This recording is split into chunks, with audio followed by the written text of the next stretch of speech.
Hi, my name is John Petrucci. Welcome to my video. I'm going to be discussing and demonstrating various concepts, ideas, and approaches that have helped develop my style and sound. And hopefully you'll walk away with some insight on practicing and songwriting and developing your overall skills as a player. But before we start, let's make sure we're in tune. Here is my open A string. Get that in tune with your A string and then tune the rest of your guitar to that. I'll see you when you're done.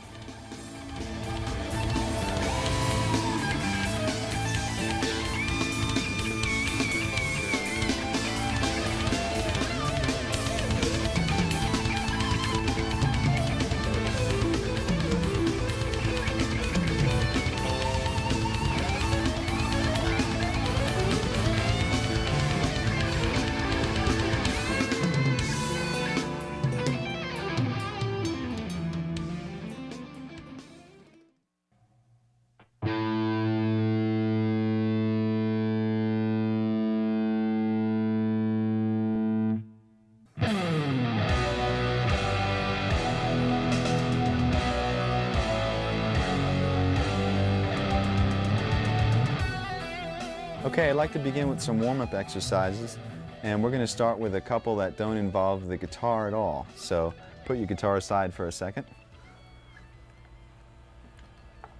And what we're going to do here is we're going to stretch the muscles that basically are involved when you're playing guitar. And I really think this is essential to having a productive practice session or gig. And it's also essential to not hurting yourself and cramping up.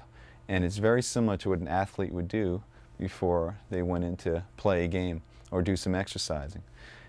Okay, the first one begins with stretching the back and shoulders and arms. And guitar players tend to slouch when we practice, so these are really important.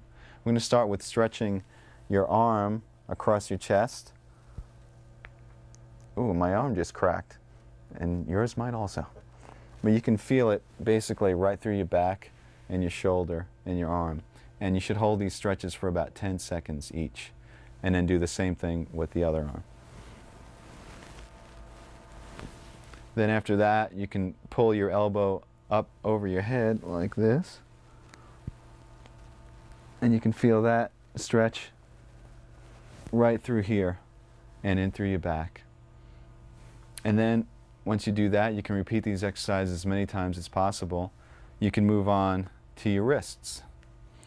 And we're going to start with stretching this part of the wrist by pulling your hand gently towards you. Don't pull too hard. You don't want to hurt yourself.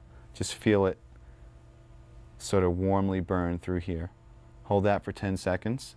And then do the opposite this way, and you can feel that burn through here. Don't pull too hard and don't crack your knuckles. You're just trying to stretch the wrist. The last stretch is your thumb, and what you're going to do is gently pull your thumb towards your arm this way, and you can feel the muscle stretch throughout here. And then repeat the same procedure with the other hand, and you can do this as many times as you feel necessary. And you should hold each stretch once again for 10 seconds each. Now let's move on to massages. Okay, basically when we massage the muscle, we're stimulating blood flow, and this type of thing you can do in between exercises or during a practice session. I even do this during a gig. So let me show you the areas that might be sore or cramped up. Basically starts with your shoulder muscles, the front of your shoulder, up in here, and use a pretty strong amount of pressure. You can use either your thumb or the heel of your hand or your fingertips. And then the outside of your forearm, this tends to cramp up a lot. And then your hand, and once again you can use your thumb, and you can massage through your palm by using pretty strong pressure. And you can also individually do your fingers like this, going all the way to the tips. And this is great, once again, in between exercises. It really helps to keep your hands limber and loose. And there are other simple things you can do, but just like rubbing one hand with the next and whatnot. And these type of exercises between the stretching and massaging should get you prepared to actually play the instrument. And the great thing about these is that you don't have to be playing. This could be as you're walking into a session, or if you have a couple of minutes before you go on stage or whatever. And it should help you have a more productive practice or gig, and also prevent injury, which is very important.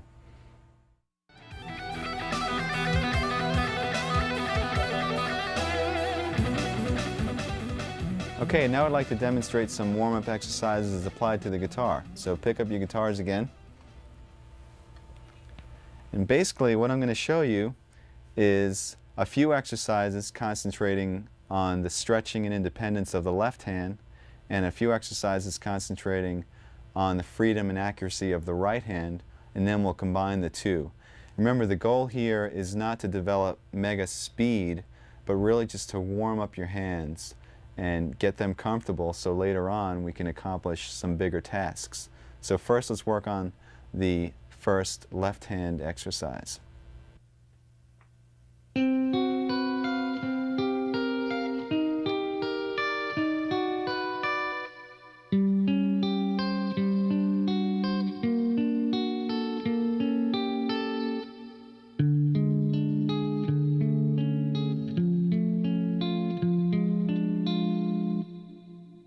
I suggest that you start this exercise higher up on the neck, because once we get into some stretches, it's going to be a little bit difficult as you go down low where the frets are bigger.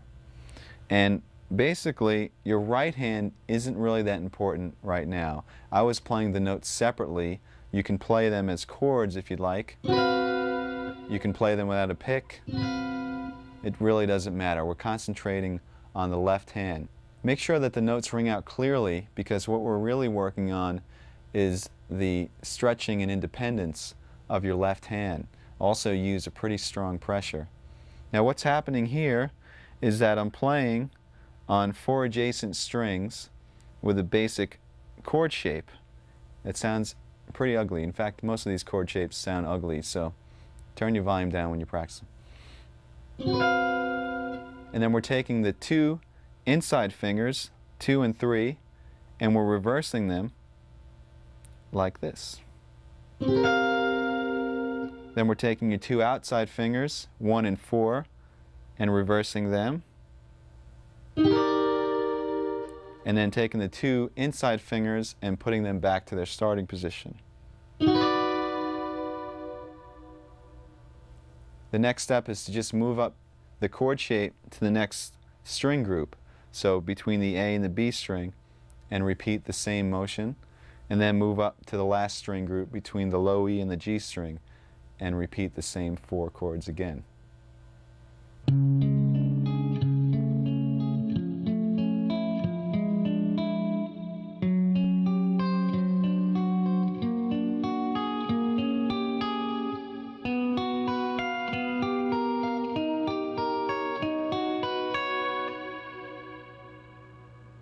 Okay, what I just played is the continuation of the first warm-up exercise. Basically, when you're through, you're going to have a sequence of stretches that continue down the neck. So this is considered part 2.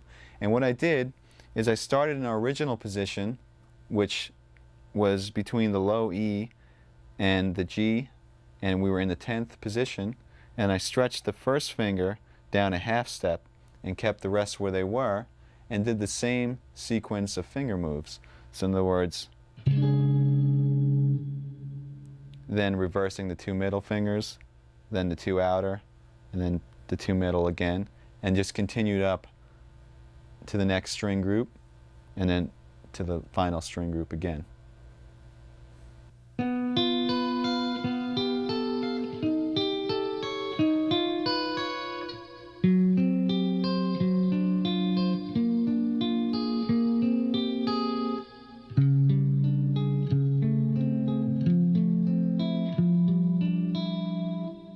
All right, that was part 3 of the exercise. And at the end of part 2, we ended up with this position between the first string groups. Now what you're going to do is put your fingers back in order, and while leaving your 3rd and 4th where they are, stretch your 2nd down a half step. So we have this shape, and once again continue with the moves all the way up the string groups. Now for the final part.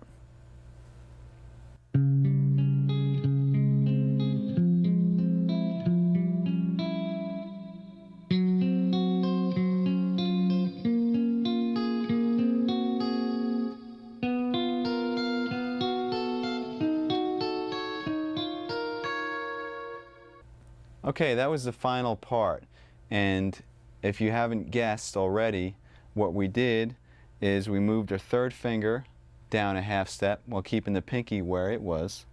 So we had this shape. This time the stretch is between your third and fourth finger, and continue with the pattern until we got up to the first set of strings again. And then all you do is you bring your pinky down a half step, which brings you to the exact same shape that you started with, but you're a half step lower, because we started originally in the 10th position, now we're in the 9th position. And that's the first warm-up exercise. Okay, the second warm-up exercise for your left hand is basically a variation of the one that we just finished. You can start in the 10th position again with the same setup, and we're going to do the same moves.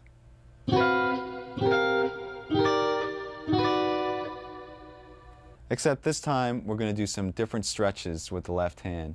And by the way, you don't have to arpeggiate the notes, you can just strum the chords if you'd like.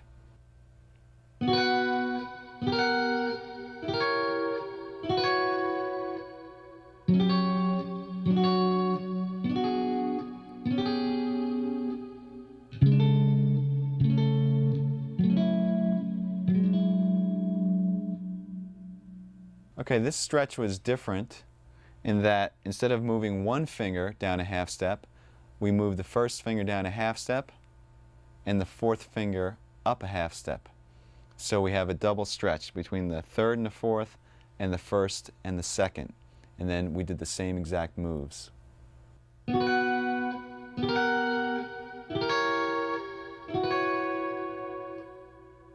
Okay, now we'll do the final variation on this exercise, and this involves yet a larger stretch. Here's how it goes. All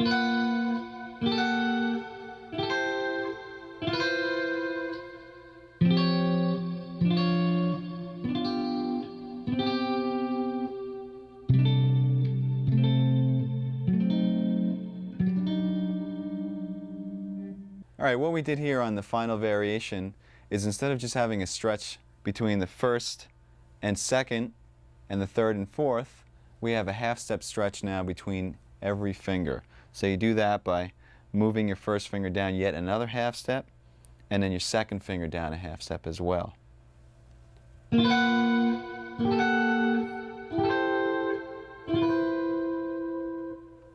Remember when doing these exercises to make sure that the notes were in clearly, and see just how far down the neck you can go by moving downward by half steps. Now, for all you crazy guitarists out there, there is one more variation that involves some super stretches. Remember, don't hurt yourself.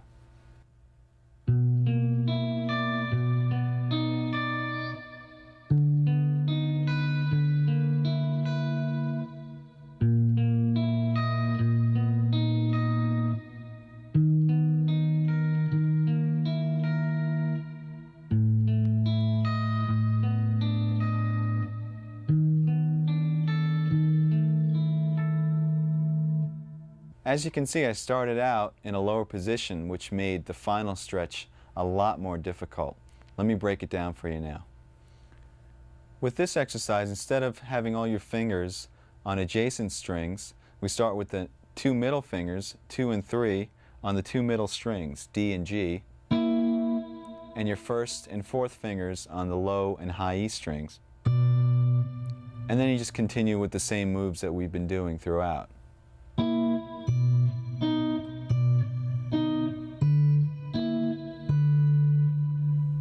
The moves from here should look familiar. We move the first finger down a half step, and the fourth finger up a half step, and then the first finger down one more half step, and the second finger down another half step, creating a full step between each finger for the ultimate stretch. What I usually do is I play these exercises in sequence, one after the next without stopping. I start on the 12th or 10th fret and work my way down chromatically until I can't stretch anymore. Now let's turn our attention to right hand exercises, and you can give your left hand a rest.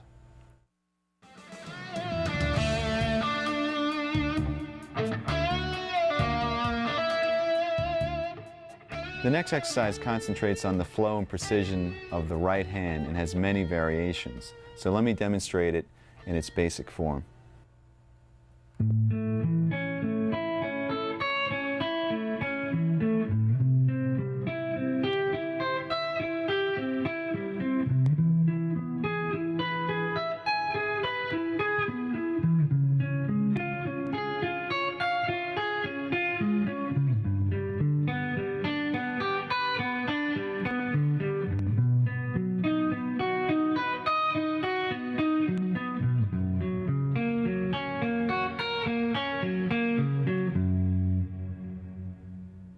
As you just heard, that exercise involved notes that were being arpeggiated intervallically. So let's talk about the left hand shapes that I was going through. It's based off of a major bar chord form with an added third, except you're playing the notes separately. And then we just sort of intervallically disperse those notes. Now that bar chord is moved up through a progression that doesn't make too much sense, but at least makes the exercise a little bit more interesting. It goes A major, C major, E major, C sharp major, G major, B major, and F sharp major. All right, now let me show you the pattern that we're doing throughout the chord or arpeggio. We're starting on the root, we're skipping a string, and going to the next note in the arpeggio. Then you're going to the second note of the arpeggio, in this case which is E, skipping a string again. Then to the third note of the arpeggio, the fourth. So we have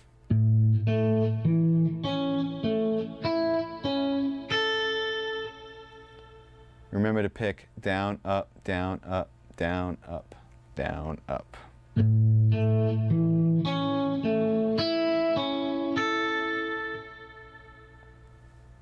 To descend, you start on the added third, which is C sharp on the E string, and skip down to the G string. Then up to the B and skip down to the D.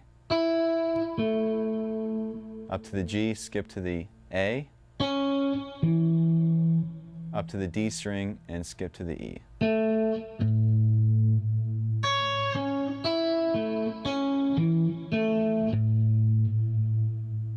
Remember once again to keep your right hand picking consistent. Down, up, down, up, down, up, down, up. Don't let that falter at all. So here's what it sounds like when you combine the two.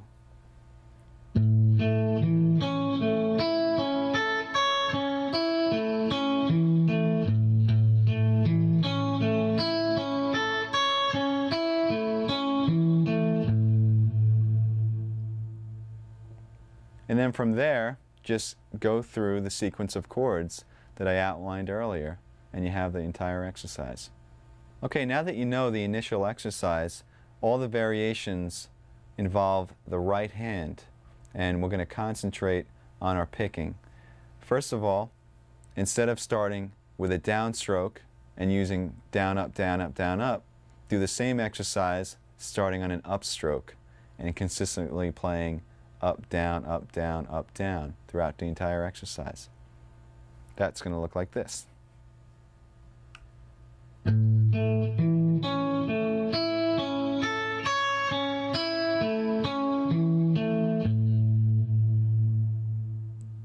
It might be a little bit more difficult at first, but the reason we're doing this is so in any situation you'll be able to pick. You're not always going to have the comfort of starting on your favorite stroke, whether it's down or up. You should be able to sort of get through anything that comes your way. Now, the other variations involve playing more than one time on each note. We're going to start with playing twice on each note, then 3 times on each note, and then finally 4 times on each note. Not only that, but starting each sequence with a down and then with an up. So let me demonstrate through the one chord what these will look like on your right hand. We'll start with the doubles, starting on a down.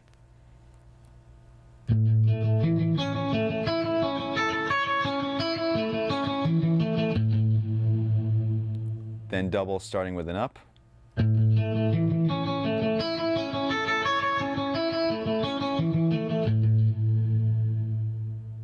Then 3 times starting with a down.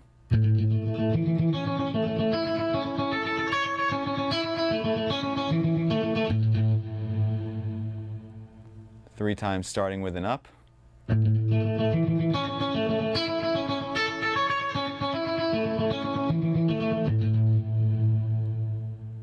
Four times starting with down.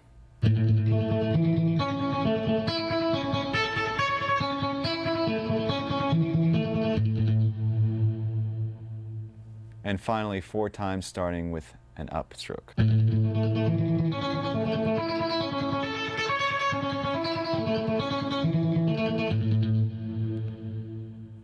All right, what you're going to do is play each one of those variations through the entire chord sequence.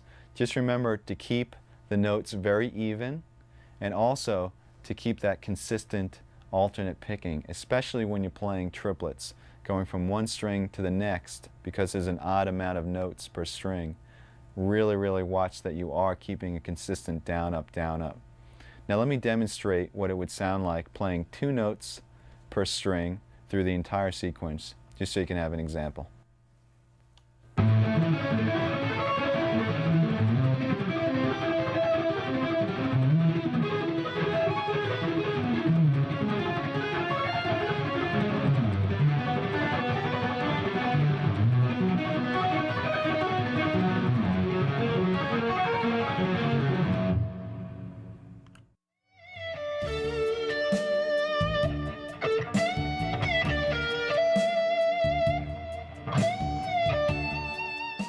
I basically have technique broken down into 4 categories. 1 is scalar or linear examples, 2 is arpeggiated examples, 3 is left hand or legato playing, and 4 is sweep picking. And what I do is I have files in a file cabinet, and I collect information from videos and books and lessons and whatever, and I file them according to topic. If it's an arpeggio thing that I learned from a magazine, I rip it out and stick it into the arpeggio section. And then when it comes time to practice, instead of saying, oh, there's millions of things, how am I going to practice all this stuff? Basically, I make a master list of what's in all those files, and that list changes from day to day. You constantly add to it. And you sit down and you basically customize a practice session. So let's say you have about 2 hours to practice. I personally have 4 categories, so I'd pick one item from each one of those categories and practice that item for a half hour. Move on to the next, practice that for a half hour. And then by the time I'm done after 2 hours, I've covered the entire topic of technique.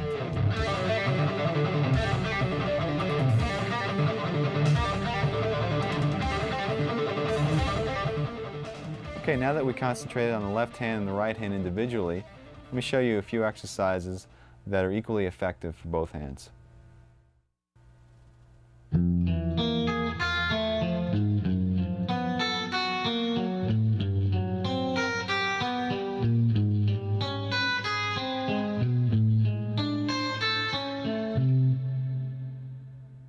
Okay, this exercise starts with your first finger on the low E string on the first fret in the first position, skips over the A string, goes with your second finger on the D string on the note E, and then your third finger on the G string on the note B flat, and your fourth finger on the high E string on the note A flat. And your right hand is picking, once again, down, up, down, up.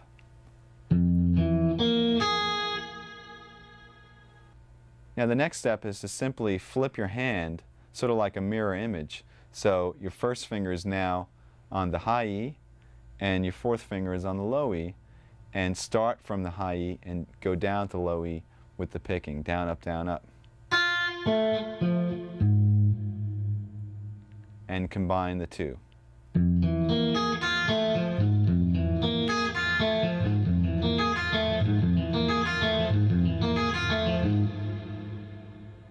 What I did after that is I ascended chromatically, and you should take this all the way up to the 12th fret, and then descend using a similar but slightly different pattern.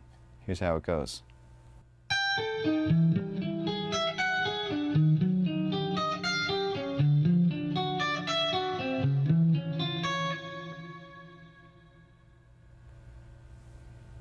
Okay, all I did there is instead of starting on the first finger and ascending 1, 2, 3, 4, we started on the pinky on the high E and descended 4, 3, 2, 1.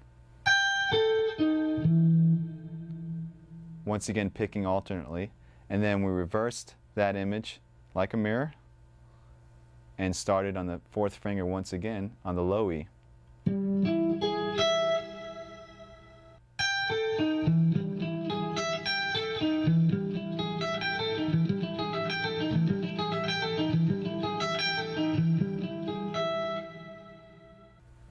Alright, since this exercise involves alternate picking through string skips, make sure that your right hand picking is very accurate and that you keep your pick close to the strings so you don't hit the string that you're actually skipping.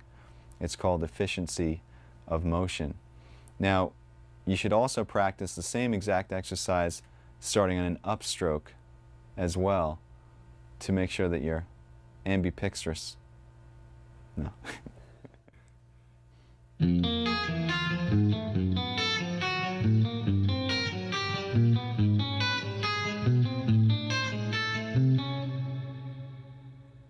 That was a slight variation on the exercise that we just did. Instead of playing the notes in order, 1, 2, 3, 4, I'm playing 1, 3, 4, 2, 1, 3, 4, 2. And the notes and skips are exactly the same. Make sure you keep the picking alternate. Let me show you now the descending version.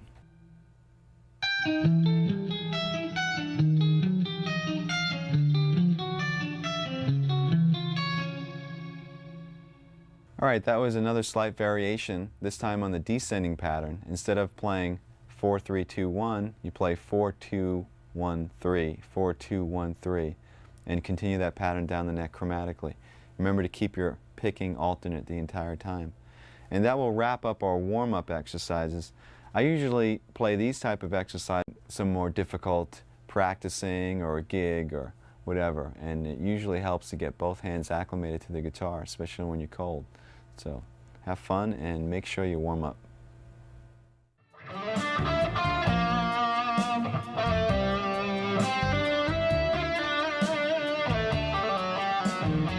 In order to realize our creative visions, it's essential that we develop the craft of our instrument, which leads us to the area of technique. I'm going to show you a whole bunch of different exercises that concentrate on developing speed and accuracy. Now for me, the most effective tool for developing these areas is the metronome.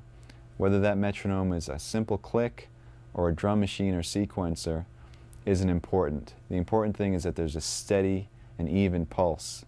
Now practicing and playing to a metronome will help you to play accurately at any speed and also show you how to subdivide the beat any which way that you want. Now the first exercise involves a very familiar looking shape. It's based off of an A major scale in the 4th position, 2 octaves. So let me show you that fingering first.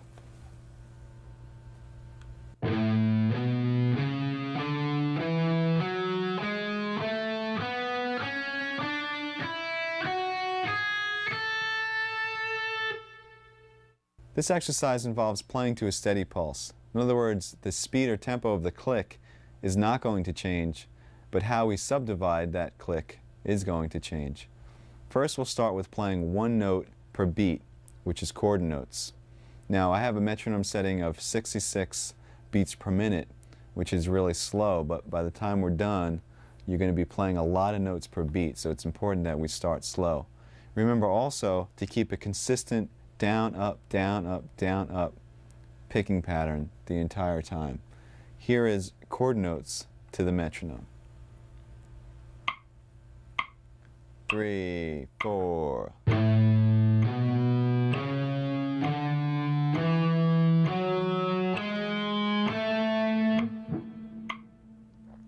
Now when you're playing this, remember, it might seem easy, but really concentrate getting even spacing between all those notes. It's actually more difficult when you have a lot of space in between the clicks. Now let me demonstrate eighth notes to the metronome. This would be 2 notes per beat. 3, 4.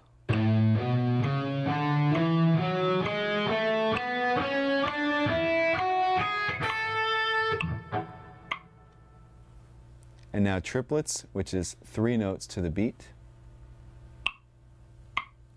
3, 4.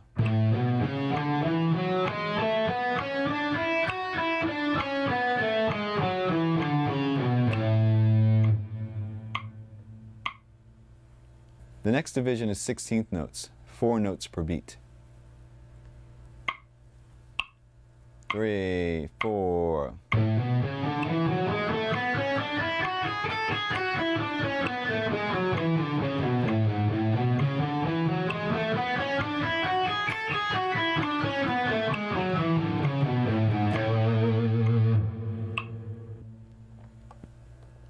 Now we're getting a bit faster. The next division is 6 notes per beat, or 16th note triplets.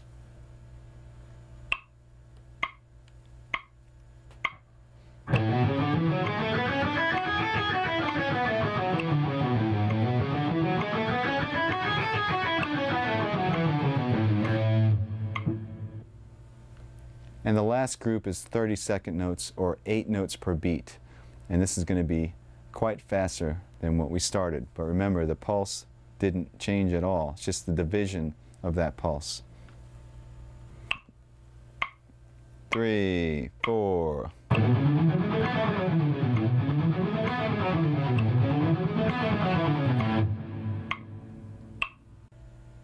Okay, now that you're familiar with playing to a metronome and subdividing the beats, I'd like to show you how to increase your speed. And what we're going to do here is we're going to develop accuracy at high speeds.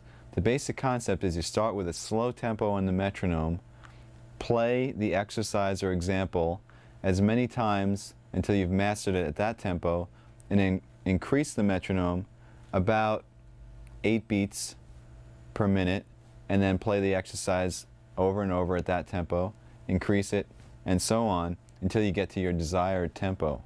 I'm going to demonstrate this with an exercise that uses chromatics, 4 fingers in a row, and they're played as 16th notes to the metronome. Let me show you the exercise first, then I'll show you how to develop the speed.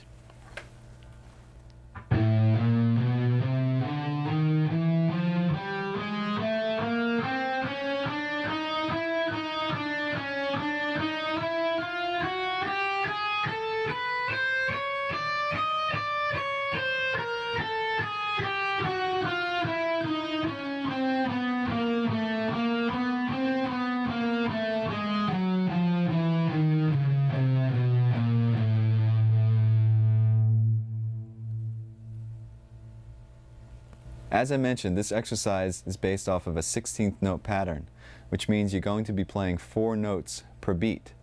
Besides concentrating on getting those notes to fall evenly over each click, you should also accent every 4 notes. In other words, every time the click comes down, accent with a harder pick stroke. So your group of 4 would sound like this.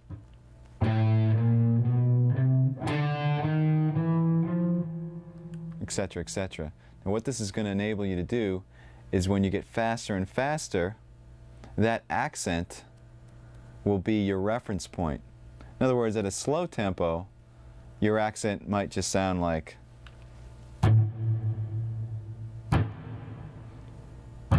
etc. And you'll be able to know where you are. But at a faster tempo, when the notes are whizzing by, your accent might be. In other words.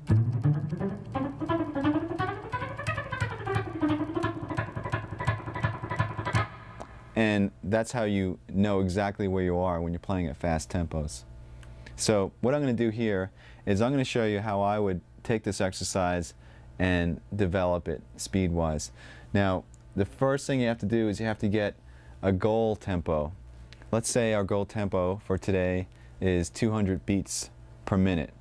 Now normally I would start this pretty low on the metronome, maybe about 100 or so, and it would take me quite a while to get to 200. But for the video's purpose, I'll start at about 120 and I'll increase it in larger increments than I would normally do, just to save some time. And what's going to happen is by the time I get to 200, hopefully not only should it be wailing, but it should also be clean.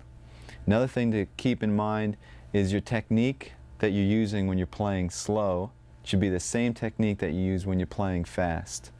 In other words, when you're playing slow, you're programming in your technique.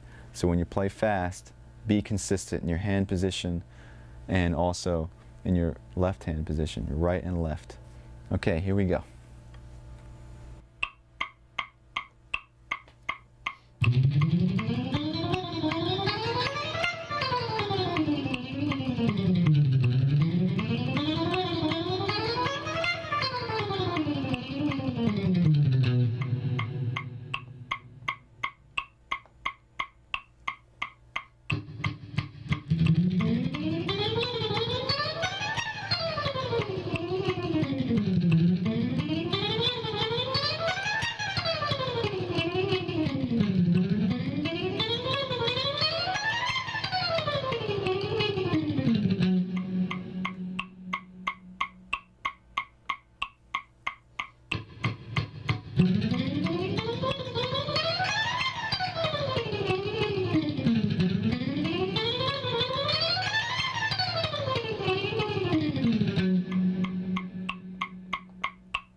Okay, so we finally reached 200. Now, like I said before, normally that would take a lot longer because I'd go in increments of 8.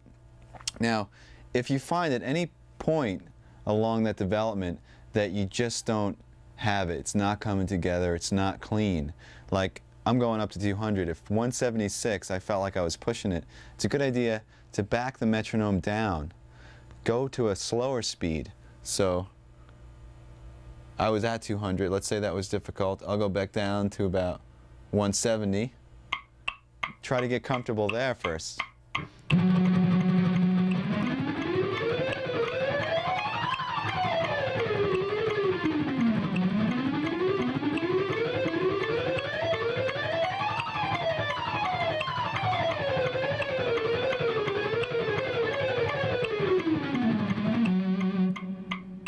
And then go back up to 200 and see how it feels.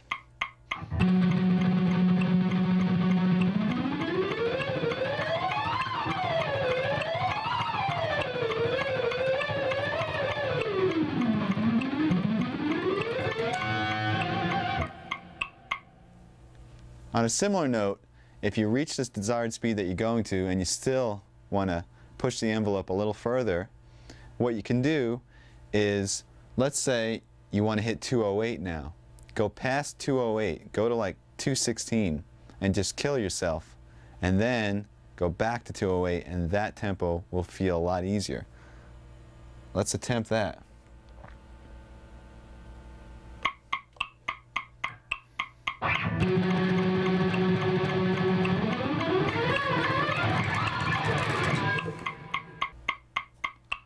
That was very difficult.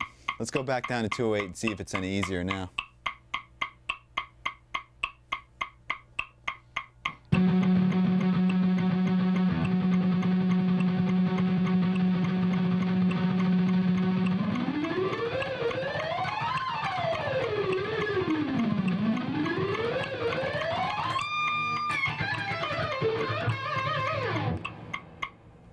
Okay, so it's pretty much there. So you get the idea about pushing the envelope and then going back. Just remember, make sure that you're clean and accurate, and remember to accent the notes as well.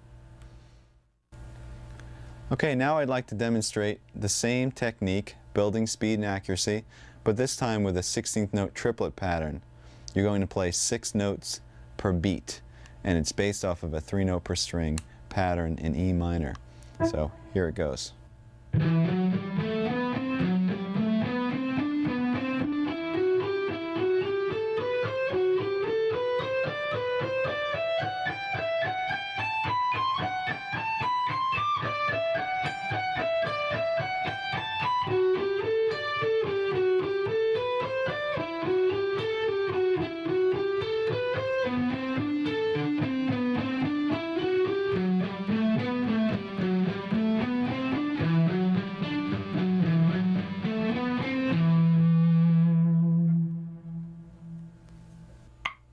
One, two, three, four.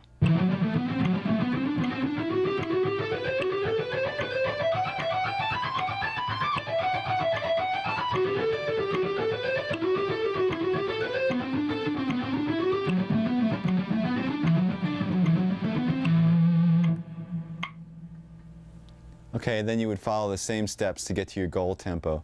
Let's say your goal tempo in this case is about 126. Let's hear what it sounds like at that tempo.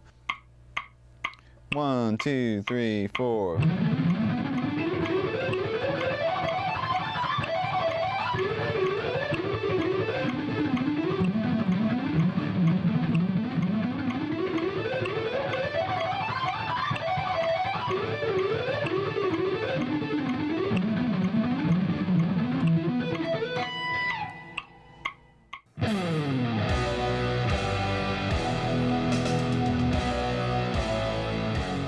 My first band experience technically was actually the first time I even picked up a guitar when I started again when I was 12. And these friends of mine, actually our ex-keyboard player, everybody would gather at his house because he had a piano. And I remember they were playing some Neil Young. They were playing Hey Hey My My. And they assigned me the little down, down, down, down. That was my part, and I sat there getting that. And I guess that was kind of a band experience.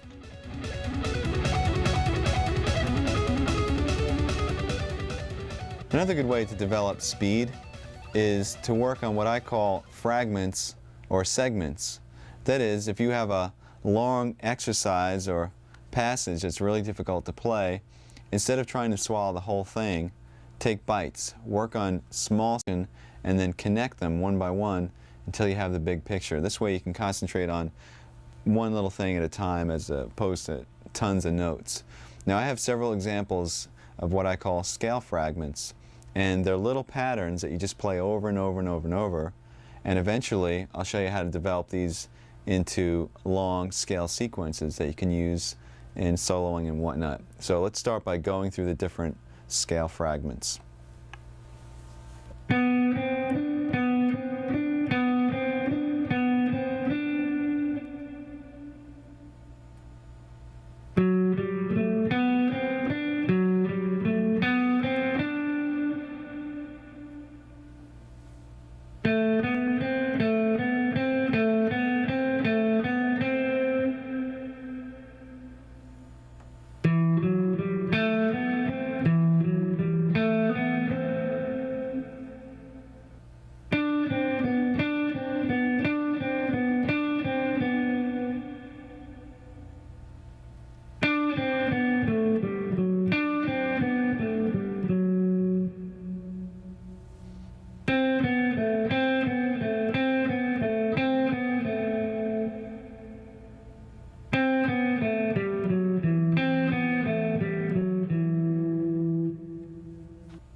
All of the examples I just played were in the key of G major.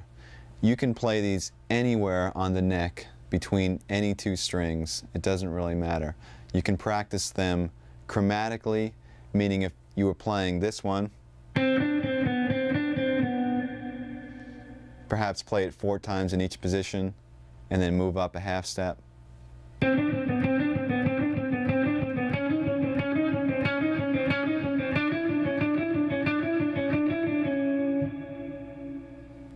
Or you can pick a key and play them diatonically.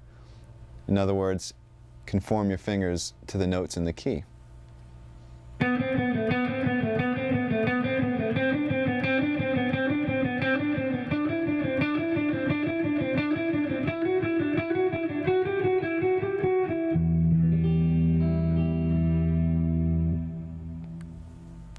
You can practice these scale fragments with the metronome, as we discussed, or there's a couple of other ways to develop speed. First way involves playing the exercise over and over and over, but starting in a slow tempo and gradually increasing the speed and then bringing it back down to a slow tempo. So you're almost like revving, you're almost revving your playing.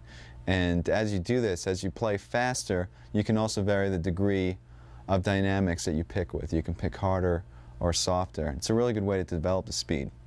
Here's an example.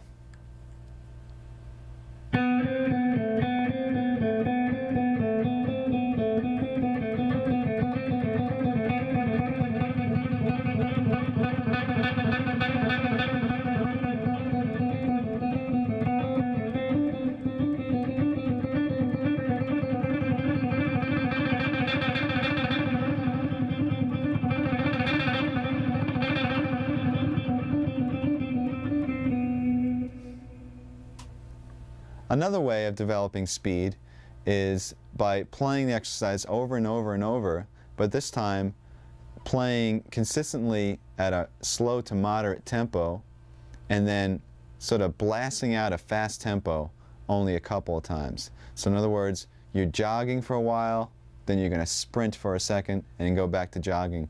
This is a way to build stamina as well as speed. It sounds like this.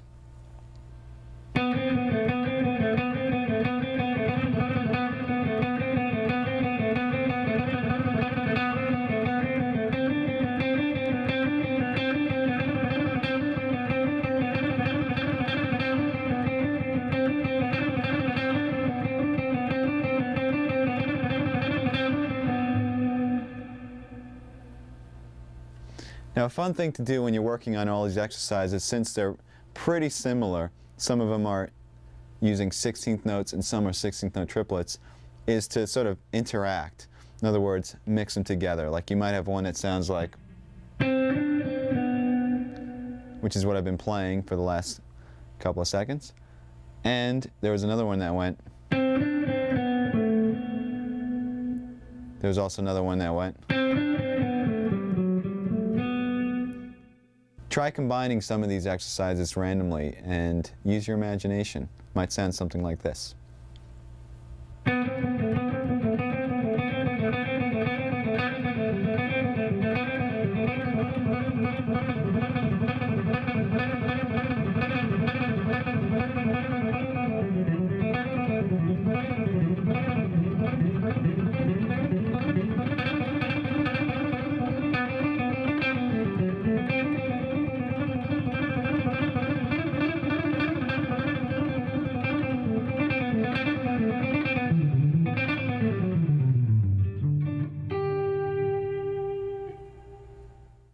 Each one of these fragments could now be used in a longer sequence of notes, perhaps a run through a scale or whatnot.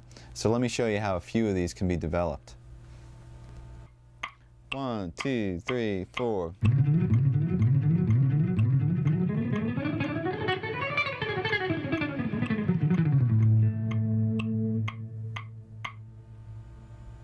You should recognize the first part of that as the 3-note per string fragment that we did before.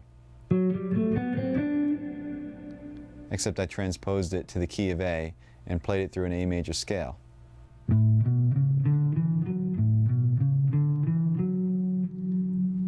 And the sequence consisted of playing that same pattern starting from each string.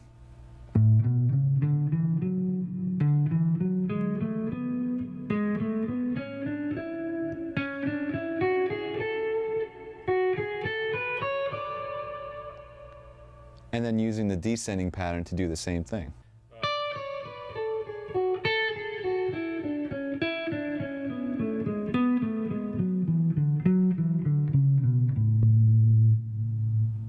Now you can play these patterns through the scales. You can change positions. You can play and repeat the sequence in any position as many times as you want. Just kind of mix it up, and that makes for a good run in a solo if you're trying to build some tension. I'll demonstrate that a little bit later. Let's move on to another long sequence of notes that's based off of another fragment.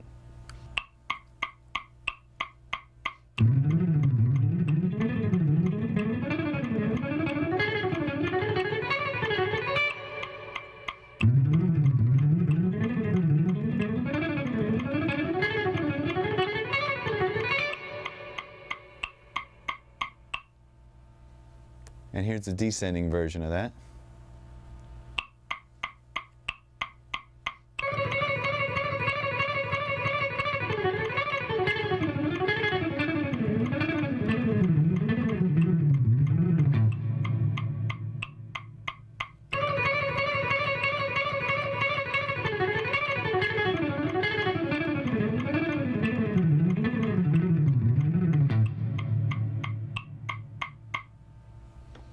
Okay, once again, hopefully you recognize the little fragments that originated these little runs.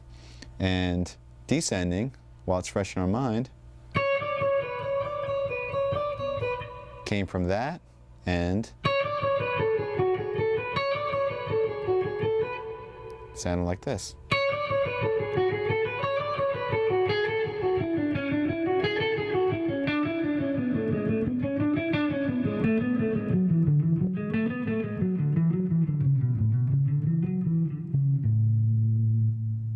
And ascending was pretty much the same thing, except starting on the first finger. It also has a little bit of the triplet in there.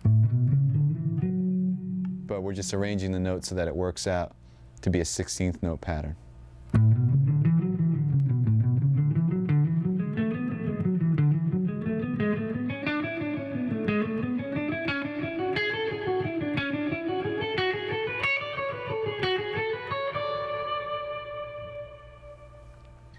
Here's another example using a fragment that includes string skipping.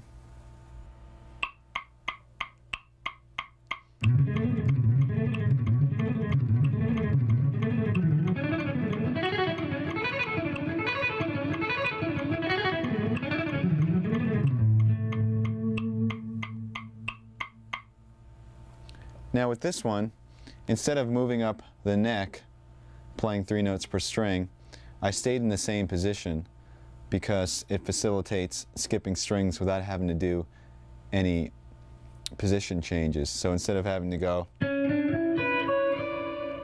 something awkward like that, we're staying in the same position. So the scale shape I'm doing has a repeated E, but we don't really hear that repeated E because we're skipping strings.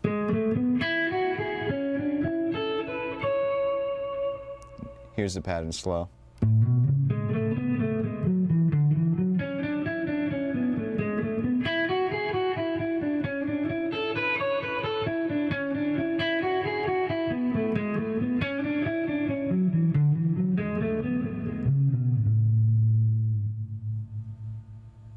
Let's just do one more 16th note pattern through a scale, once again using one of the fragments that we learned earlier.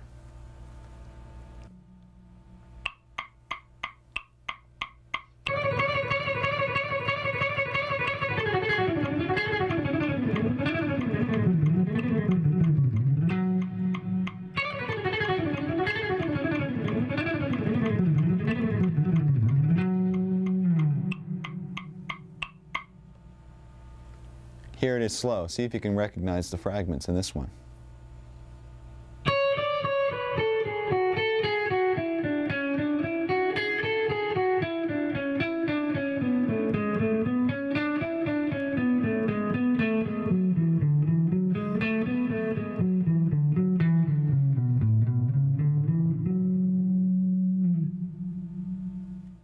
Okay, now that we have all the scalar technique under our hands, let me show you how this can be applied to improvising. I'm going to solo over progression in D minor, basically using D Dorian and D minor scales, and I'm going to throw in a couple of these 16th note runs, and you can see the way it interacts with the melodies and whatnot. And once you get a taste of this, maybe you can try it in your own solos.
When I first started playing, I probably had some of the same typical influences that kids my age had. It's like Black Sabbath and Zeppelin and The Who and Iron Maiden, and then I started to get more drawn towards the guitar players. And as I played more, I was drawn to players that really had unique style. I was really into Rush and Alex Lifeson and Steve Howe with Yes, Randy Rhoads, and then I finally discovered Steve Morse, and my life changed. I heard the Bash for the first time, and I was just like, this is unreal. Got every Dregs album, and started getting into Steve and the Dregs, and Al Di Meola and Alan Holdsworth. I had a similar experience hearing Stevie Ray Vaughan for the first time, like just blown away.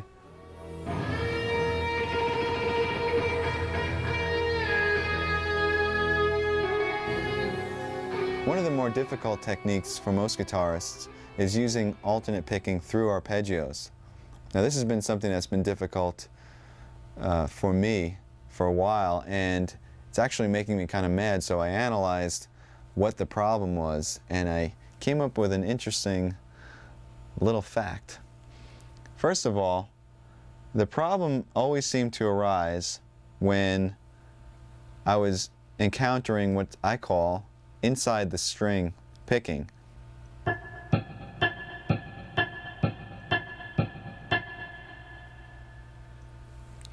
that to me is really difficult because it seems like your pick is kind of trapped in between these two strings, as opposed to playing on the outside of the strings like this,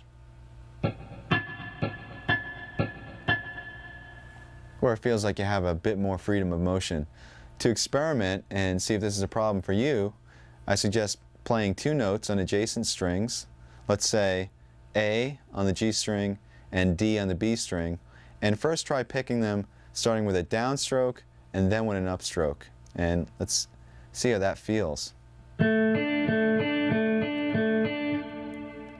it at various tempos, see how fast you can get it.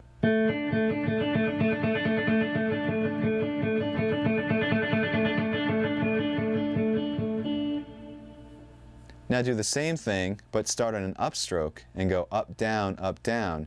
You're going to encounter that inside of the string picking phenomena. Let's try that.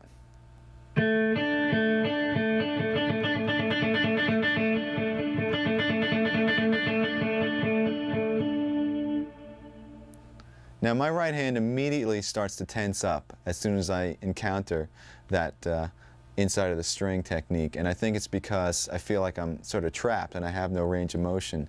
This is usually a problem for most guitar players. Some guys have this taken care of, and we'll have to shoot them all. But anyway, how do you practice this? How do you get around this? Well, very simply, you just practice the motion that you're having a problem with.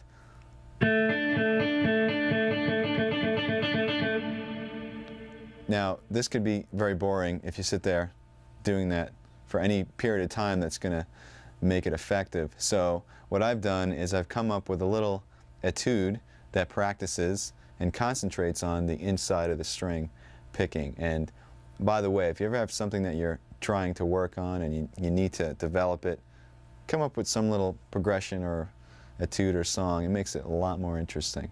So let me demonstrate it for you now slow, and then I'll play it up to tempo.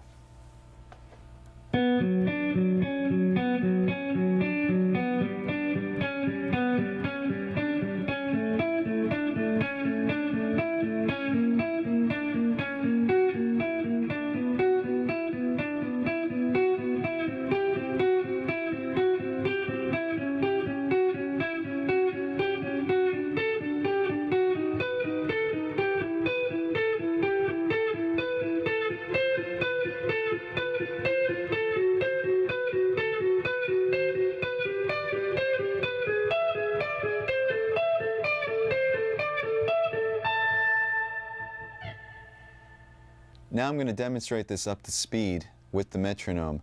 Make sure that the pick strokes are even and that you maintain, in this case, down, up, down, up, down, up, because we're starting on a higher string and going to a lower string, which once again makes us encounter this inside of the string technique. So here we go.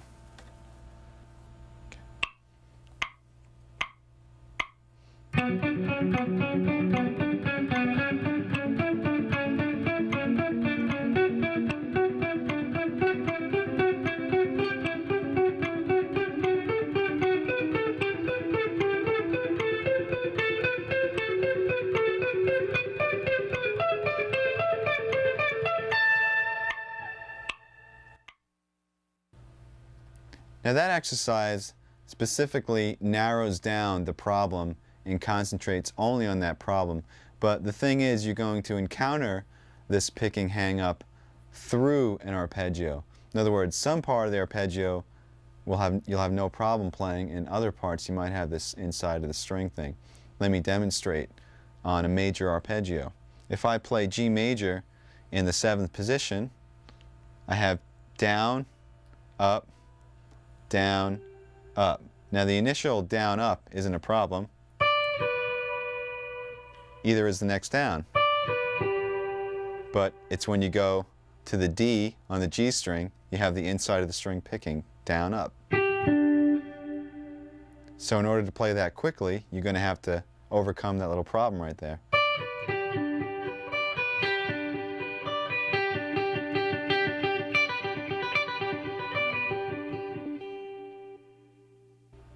So once again, instead of practicing that same arpeggio over and over, I came up with another little etude that incorporates major and minor arpeggios, and that picking hang-up is kind of snuck in the middle of the arpeggios. So it's not just only concentrating on that, but it's incorporating it into a larger picture. Here it is slow.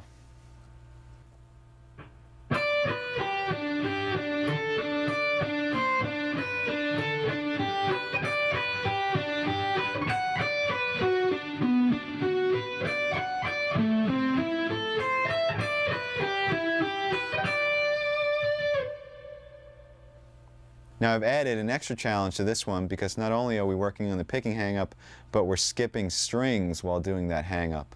Let me show you where that happens.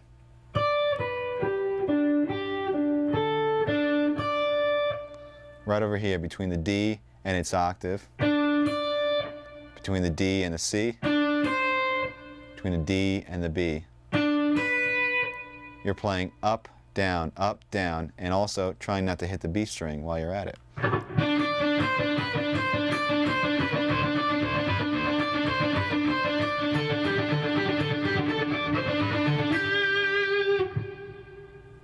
Here it is up to tempo.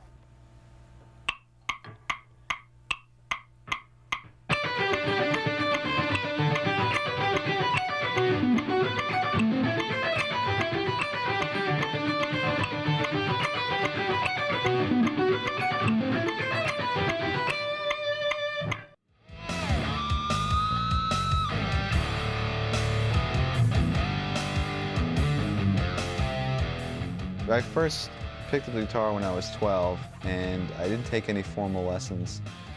I took music theory my last 2 years in high school, so I had 2 years of that, and I went to Berkeley right out of high school. A couple of times I had some scattered lessons before Berkeley. I took a few lessons to try to prepare myself, and I remember going to group classes with a friend of mine, but I never really took any formal continuous lessons. By the time I went to Berkeley, I had been working on technique and chops and stuff like that, and I had a couple of years of classical music theory. So when I came into Berkeley, all the things like arranging and sight singing and harmony and a jazz perspective, I had no clue. So I remember taking the placement and just getting in like level 1 of everything and starting from scratch. And I think that the most I learned there was in harmony and about chord structure and progressions, and also how to continue to learn, because that was one of the things that I kind of picked up on, is that there's such a resource out there, whether you're going to school or not. I mean, it's great to go to school because you have the discipline of going every day, but there's just so many resources out there. And the students that really applied themselves, whether it was to the library, the listening rooms, or attending recitals, they really excelled. And the ones that just kind of sat there and thought it was all going to come to them eventually weren't there anymore.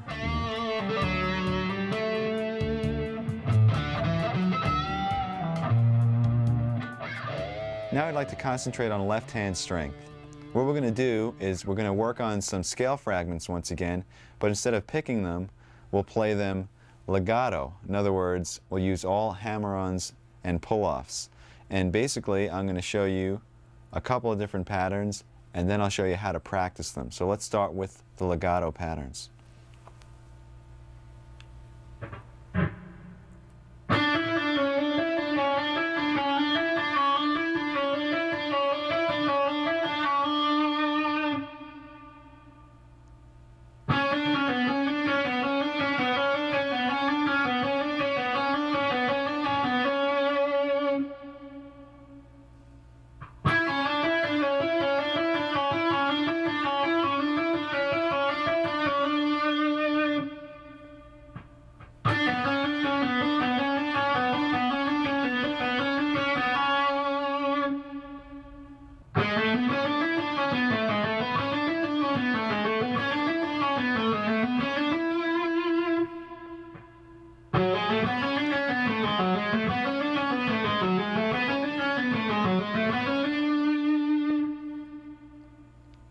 Okay, this is how we're going to practice these. You're going to play each pattern to a watch this time for a minute each. If you feel like you need more, you can do each for 2 minutes or 3 if you'd like.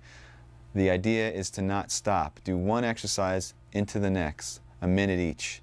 And you can play them at varying speeds. Just make sure that the notes are clean and that you're using complete legato technique.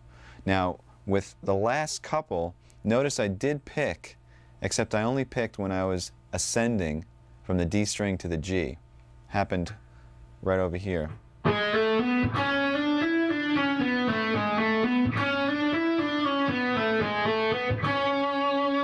So in this case, it was on the C sharp.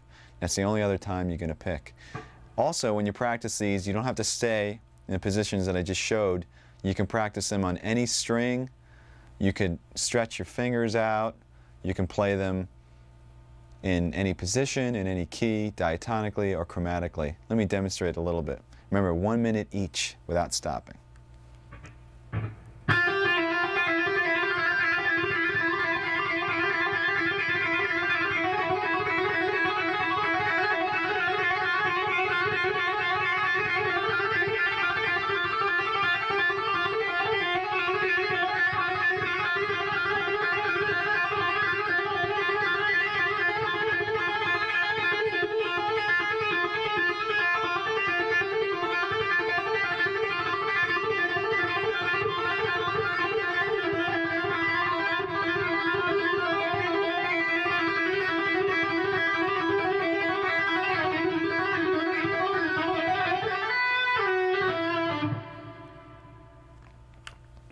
That's the idea.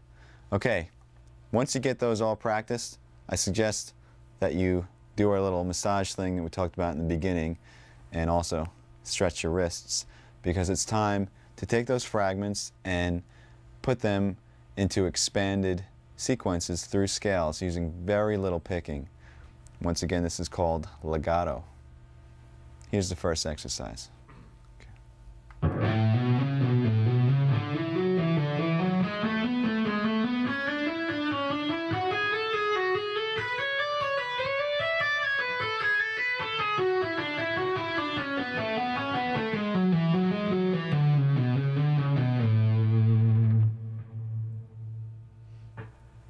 Okay, basically what the one that went like this,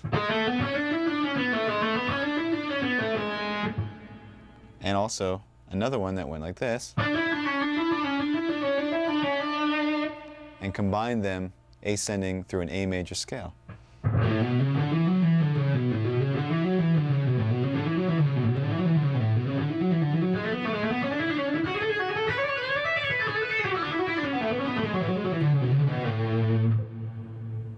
Descending, we shifted up to the next position in the key and worked our way back down the scale. Let me play the two scale positions by themselves, just so you know what they sound like straight through.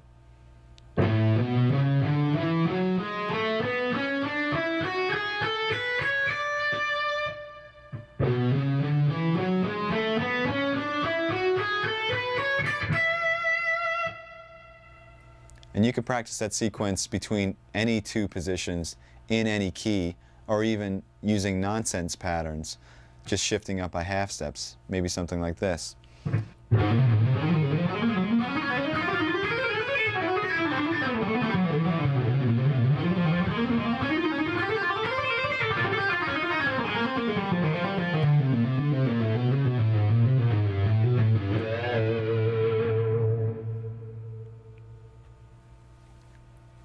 Now let's hear the original pattern up to speed.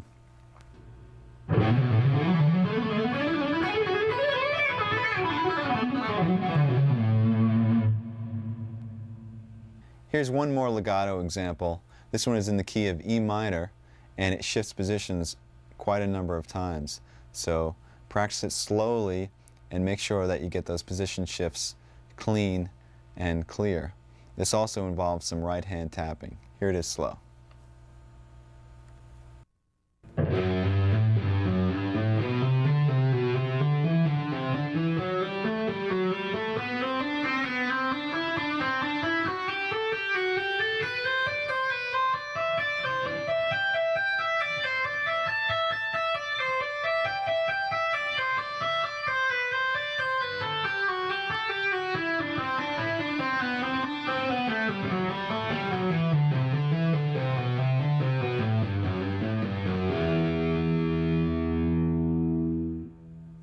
Let's break this down into segments so you can practice each section and then put it all together. It's basically ascending in 3 octaves, and the pattern repeats. Here it is. So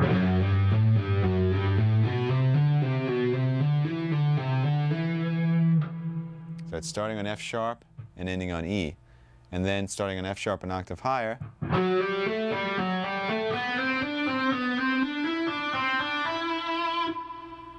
the exact same thing, and then 1 octave higher, starting on the B string.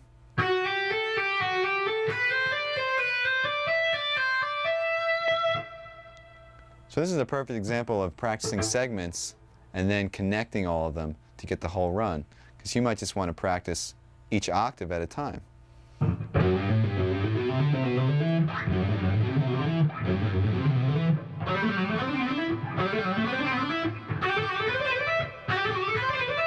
Then put it together.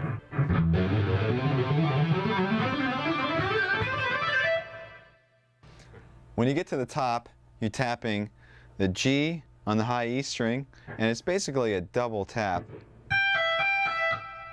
And then you're tapping A, and then back down to G.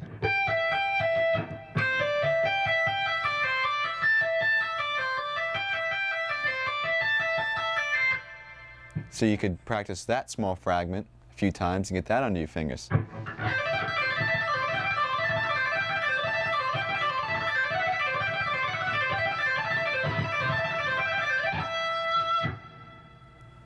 And descending, we have another 3-octave pattern.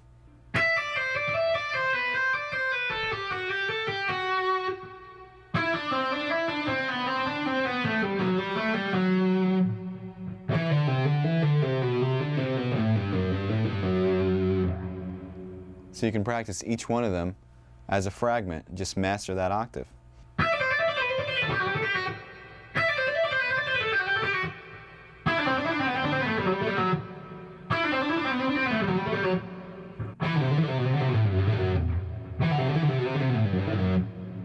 And then put them all together.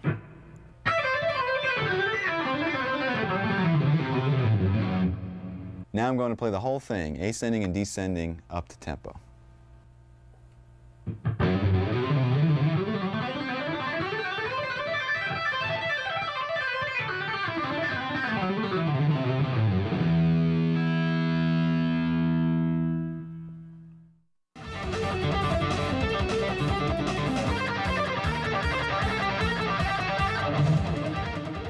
When we first started the band, we were all 17 or 18 years old.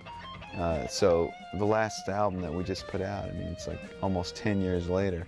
So I think we've all matured as songwriters, and you know, we listen to the old demos and whatnot, and there's bootlegs of those demos and stuff, and it's just like, oh my God, what were we thinking, you know? So the music and writing has definitely evolved.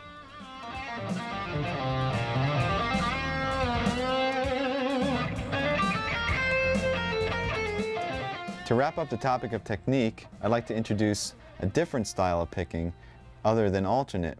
It's called sweep picking, and some of you may be familiar with this technique, some of you may not be, but in either case I'd like to offer you my exercises and things like that that basically isolate the technique, and then you can expand and apply it to things that you might already know. Now, I usually apply sweep picking to arpeggios and not really to scalar examples. And I also use it in a way where it's sort of a weapon or a tool to execute a fast flurry of notes. Let me show you a couple of exercises that work on the technique.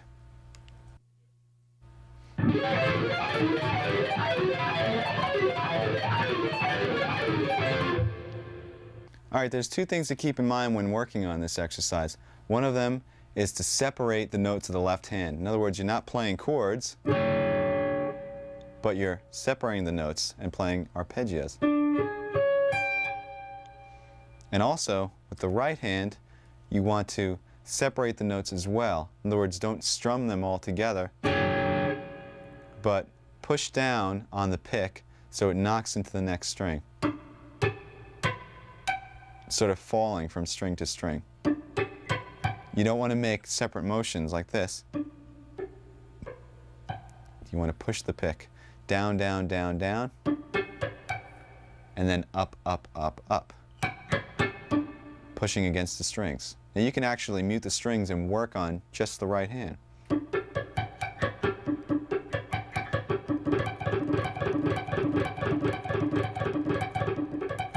You don't want it to sound like this. You want the separation. The left-hand pattern is very similar to some of the warm-up exercises we were doing. It involves 4-finger mirror type shapes. It starts 1, 2, 3, 4. Then reverse and go 1, 2, 3, 4 again, starting on the high E. Move up a half step and play 4, 3, 2, 1 from the D to the E string. Do the mirror image and play 4, 3, 2, 1 from the E to the D. Here it is again.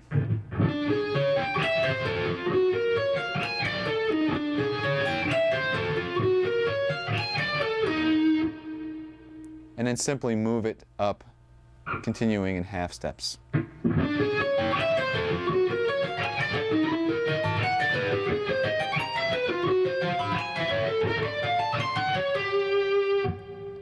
You can also play this on different string groups if you want.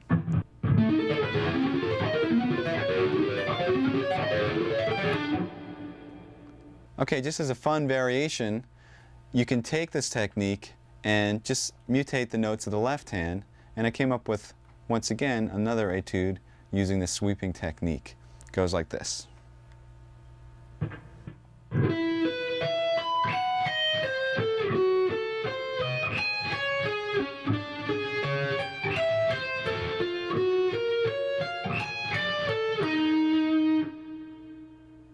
Here it is played to the metronome at 176 as 16th notes up to speed.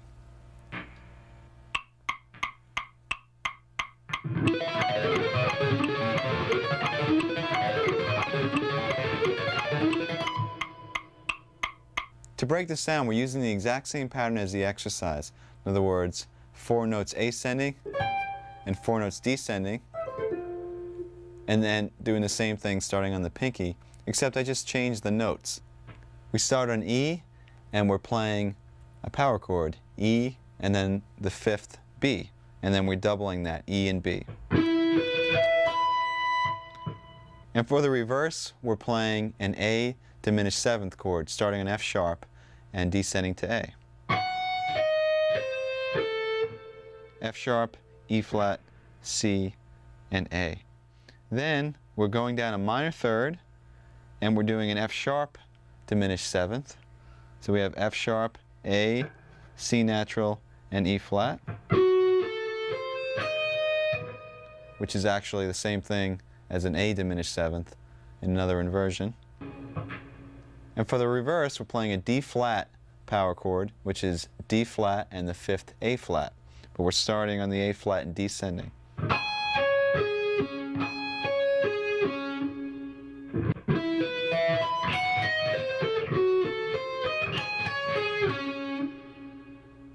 And to finish it up, we're doing the original exercise.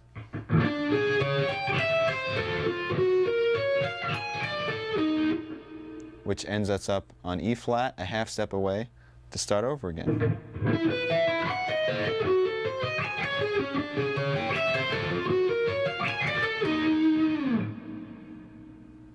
Here's one more sweep picking exercise. This one's applied to arpeggios. Let me demonstrate it for you slowly.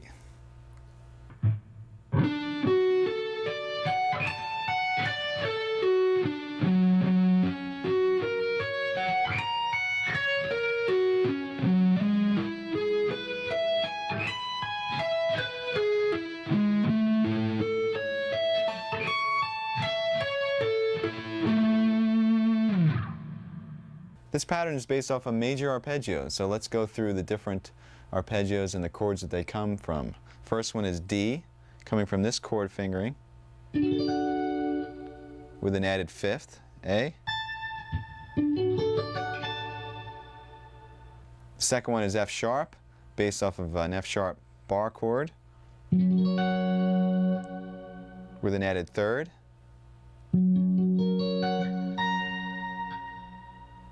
The next one is E major, based off of this chord form, once again with an added 5th. And the last one is A major, based off of this bar chord with an added 3rd.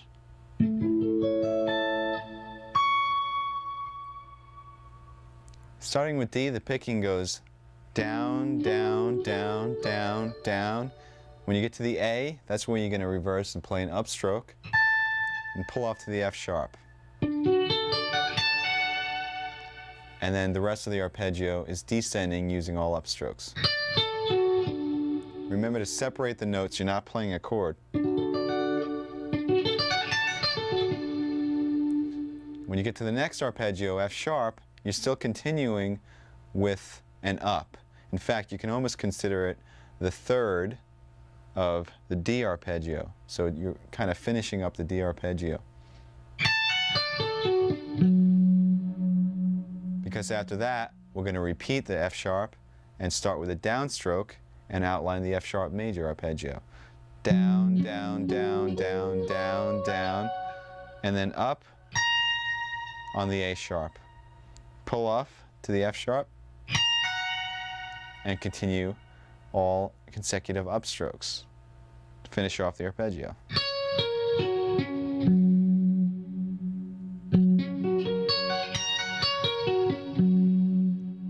So from the D to the F sharp, it sounds like this.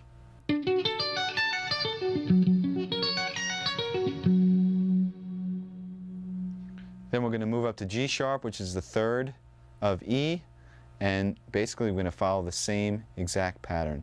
So starting with a down, reverse at the top where the fifth is, do a pull off and come back down using all ups. Repeat the third of the chord, which is G sharp, and then move up a half step and play the A major arpeggio the same way. And that's it. Here it is up to tempo.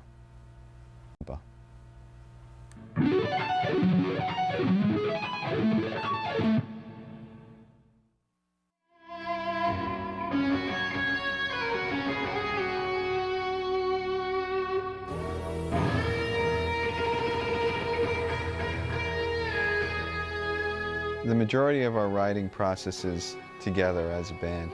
Somebody usually has a progression or groove or an idea, and they bring that in, and it's basically we just jam on it.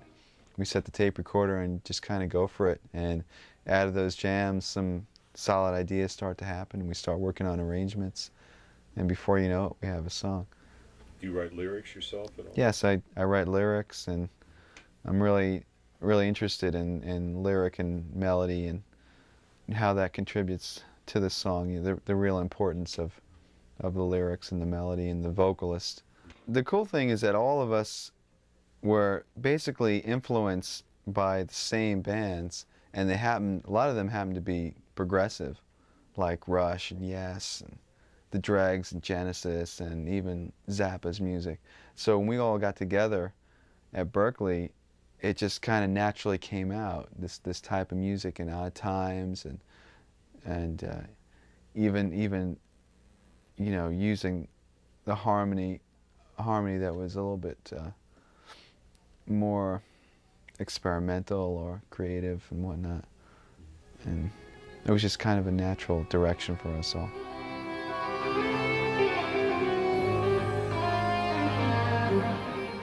We've been focusing in a lot on developing techniques for soloing and chop building, but let's switch gears now and concentrate on building your chord vocabulary.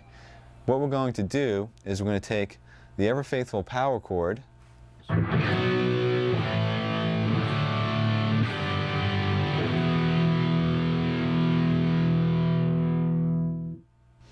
by adding certain notes to these chords. We're going to mutate them, and we're going to add some colors and drama into basic chord progressions. So let's first make sure everybody knows what the power chord is. Basically, it's a two-note chord consisting of the root and fifth. For example, a B power chord would consist of B and the fifth F sharp. Now you could expand and you can double the B, or you can put the fifth in the bass, which makes the chord sound even heavier, so the F sharp will be below the B. This is really effective.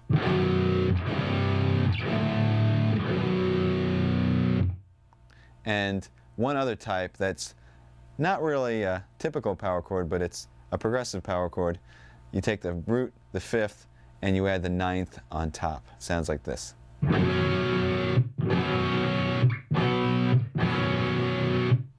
To explore this topic a little bit further, you have to understand two things. First of all, which notes can be added to the power chords, and second of all, how those notes affect the name of the chord and also the function of the chord in the progression.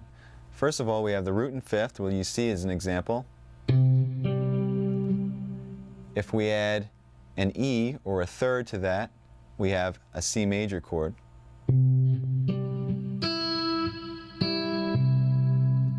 If we add an E flat to that, which is a minor third, we have a C minor chord.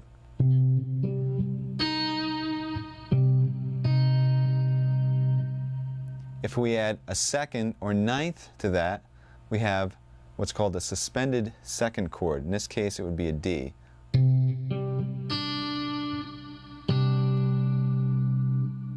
If we add a fourth to that, we have what's called a suspended fourth. In this case, the fourth would be.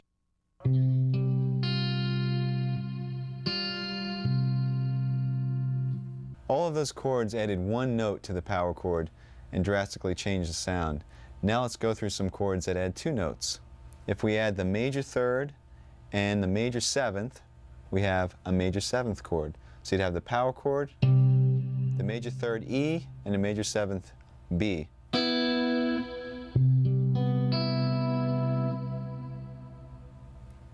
If we add the minor third and a flat seventh, we have a minor seventh chord. In this case, it would be an E flat and a B flat added to the power chord.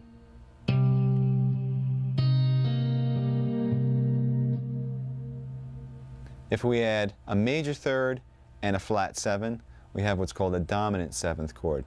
In this case, E is a major third, B flat is a flat 7th, added to the power chord.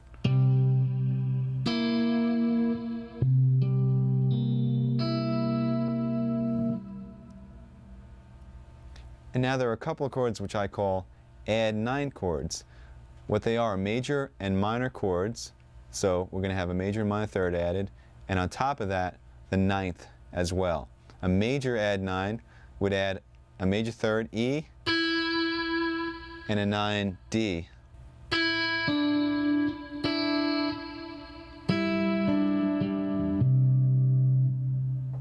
A minor add 9 would add the flat third, E flat, and the 9th D.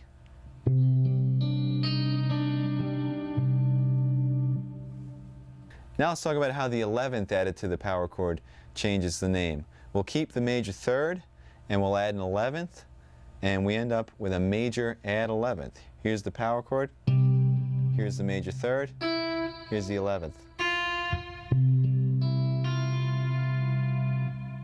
Don't worry, we won't be playing these fingerings. And the final chord is a minor 11th chord where we add 3 notes, the minor third, the flat 7, and also the 11th, which once again is F. And just to make this easier for now, we'll put the 5th in the bass. Now what this new information allows us to do is to take a simple chord progression that you wrote, maybe you have a great melody going, and develop the sound of the chords to add some spice. Let's say the chord progression we have is all power chords A, F to G. Very, very typical.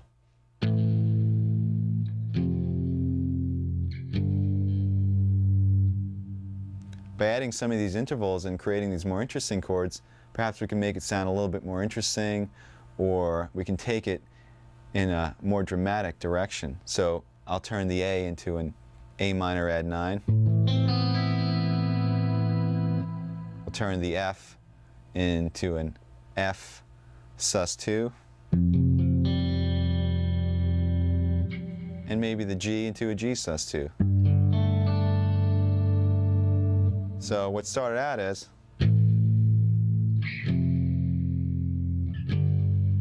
now sounds like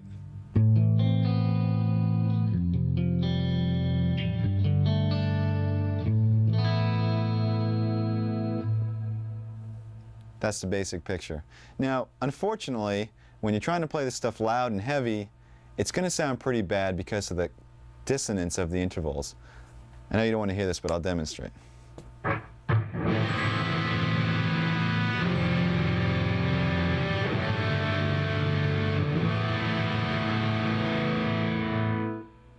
Some of them don't sound that bad, but once we start getting to 11ths and 7ths, believe me, it's horrible. People will cringe. So here's where orchestration comes into play. What we're going to do is we're going to divide the part up into 2 separate parts. And you can do this when you're recording, or you can do it in a band. If you have a bass and guitar, you could divide the parts up. Or if you have 2 guitar players or guitar and keyboards. The concept is one guy plays the power chord, or the root and the 5th, and the other guy plays the added tension. Sometimes it's either 1 note, sometimes it's 2, sometimes it's 3. So I have a couple of examples that demonstrate how, in our case, open strings added to power chords will create some interesting sounds. So let's go through the different chords we can create, and then we'll make a little song out of it.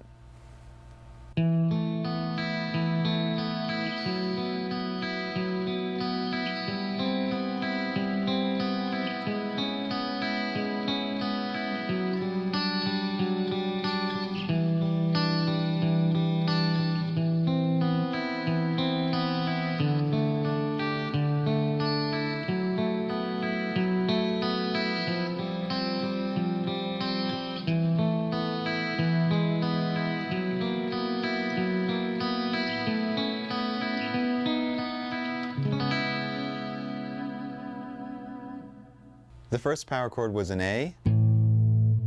We added a second to it, and it created an A suspended second. The second power chord was a B. We added a fourth to it, and we created a suspended fourth. The third power chord was a C. We added a major third and a major seven, and turns into a C major seven.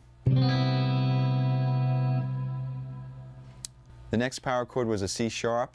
We added a B and an E and created a C sharp minor seventh. The next power chord was a D with the fifth in the bass. We added on a major third and an 11 and created a major add 11 chord. The next chord was a C. We added on a D and an E, and we created a major add 9.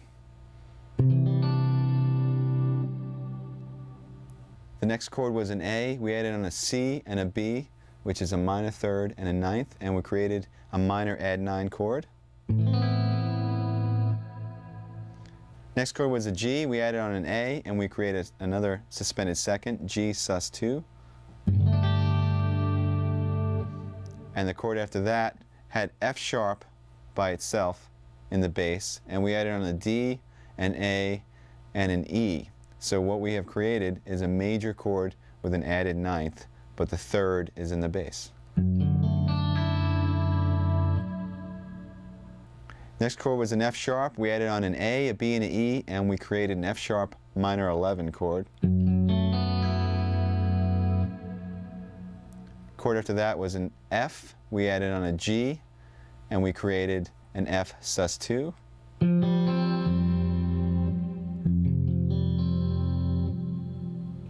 After that we had an E, and first we made an E suspended fourth by adding on the fourth A, and then we made an E major by adding on the third G sharp. So we had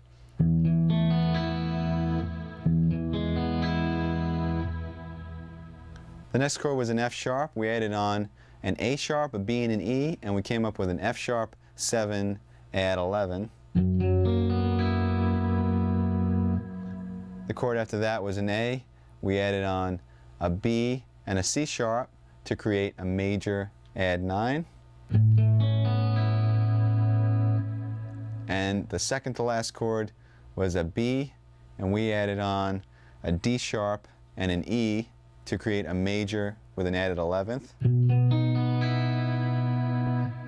And we end the whole thing up on a C sharp minor 7. Okay, so I'd like to demonstrate with the sequencer what this sounds like with the two parts divided up. So I'll play with a heavy sound, the power chords, and the sequencer will play the picking part that I demonstrated before. And instead of having an ugly mess trying to play it all together with distortion, we have a nice collaboration of the two parts. And this is great when you're recording because you can add a lot of fidelity. You can have a great heavy sound underneath, and then with an acoustic or a super clean guitar you can do the picking, or that could be piano, whatever. It adds a lot of dimension to your writing. So let's hear what that sounds like.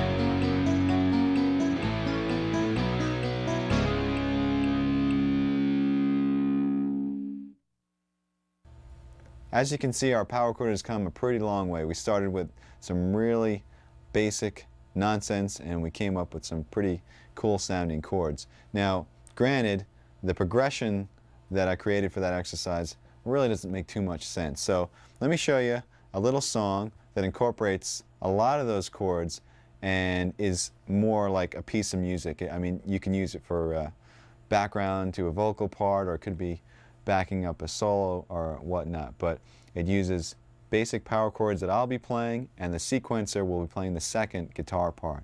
And check it out.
Now we've created a very vast and dense soundscape by using this technique. We're taking up a lot of space.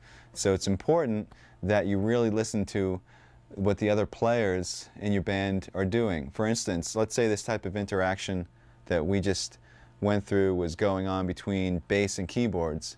It might not be necessary for you to play a moving part along with that. You might want to choose a soaring melody or some lush chords in the background. The point I'm trying to make is that you should really listen for space when you're writing. Listen for register and listen to what the other people are playing. This way you contribute what's right for the song as opposed to just worrying about your own little part. Remember, the song comes first.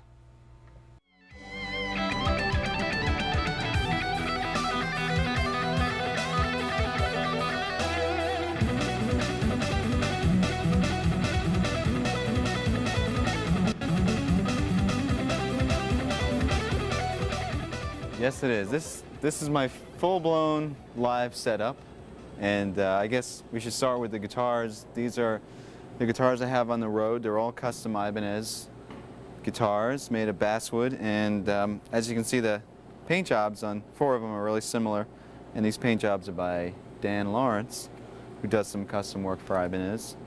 And basically, I have 2 7-strings.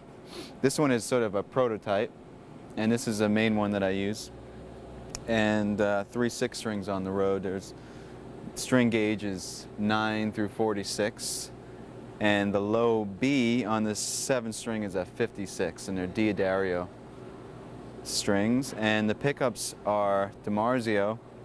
As you can see there, each guitar is the same setup, just 2 humbuckers, and they're all direct mounted into the body. There's no middle pickup at all, and the knob placement is so that my hands don't sort of knock into anything. Like on a Strat, you might have a problem with your pinky or whatnot. And these pickups were custom designed by Steve Blucher for DiMarzio. And basically one of the interesting things about these, as you can see on all the other guitars, is there's one 3-way toggle switch. And the cool thing is that in the middle position, you have the center 2 coils on, but they're still hum canceling. Gives a really sweet sort of scooped sound for clean passages, particularly. And the frets are 6100, and it's a rosewood fretboard. This is my live setup. This rack was custom designed by Mark Snyder, and basically you got 4 Mesa Boogie cabinets. They're Celestion Vintage 30 speakers in those cabinets. And what's going on here is I have an amp switcher, and the amp switcher is switching between 3 different preamps, 2 triaxises and a Boogie Mark IIc Plus.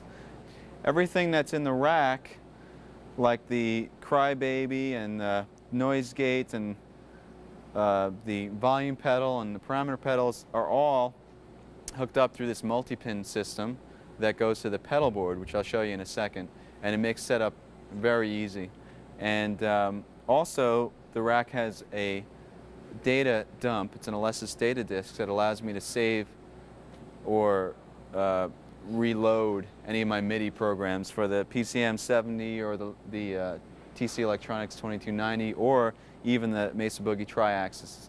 So once again, on the road, it's really important to have backup and to make sure that nothing goes wrong. And it's also very well shielded. All the grounds are isolated from the chassis, so you have no buzzes. Or once again, it's really important from venue to venue with the different sort of RF and electricity that goes on in these stages. I use these picks. These are Jim Dunlap Jazz 3s for all the electric playing. And then for acoustic, I use these Dunlap 0.71 millimeter picks, which are a little bit lighter. And I play the acoustic. This is an Ibanez acoustic, and it's better for strumming and whatnot, the lighter picks. And the way it's set up over here on the stand enables me to go from electric to acoustic very quickly during the show. Just kind of come up to it and play a song.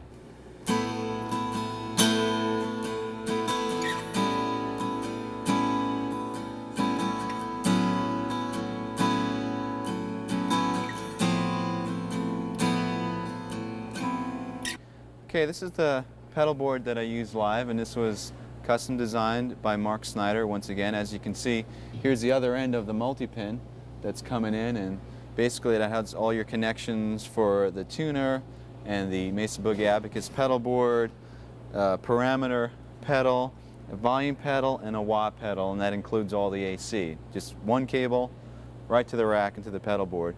And this is how I change my patches. Basically, each patch is designed so all your effects and amp switching and whatnot happens just with the press of one button. The cool thing about this rig is that it's very versatile. So not only do I have different patches for different sounds, let me demonstrate. You have a clean sound setting, different types of clean sound settings, like some with some cool delays.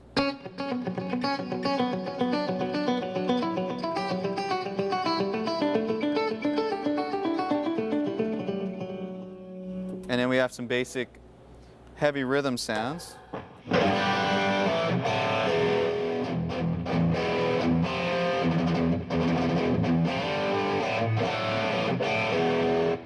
Some other rhythm sounds with different choruses and whatnot.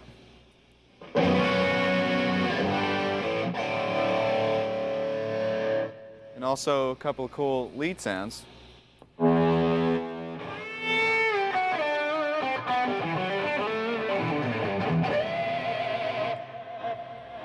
One of the cool aspects about this pedal board is the real-time control over the parameters. In other words, I can control the parameters of the tri-axis to shape the sound as I'm playing, or I can control the effects parameters to maybe add some more delay or take delay out or reverbs or whatnot.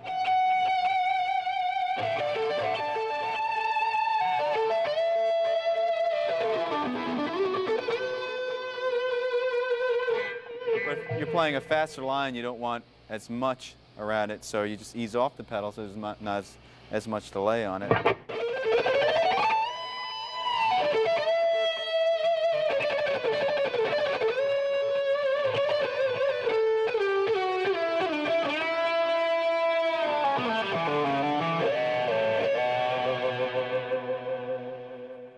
So you have full control over what you're playing. Well, there you have it. We covered a lot of ground in this video, and there's a lot of information to swallow.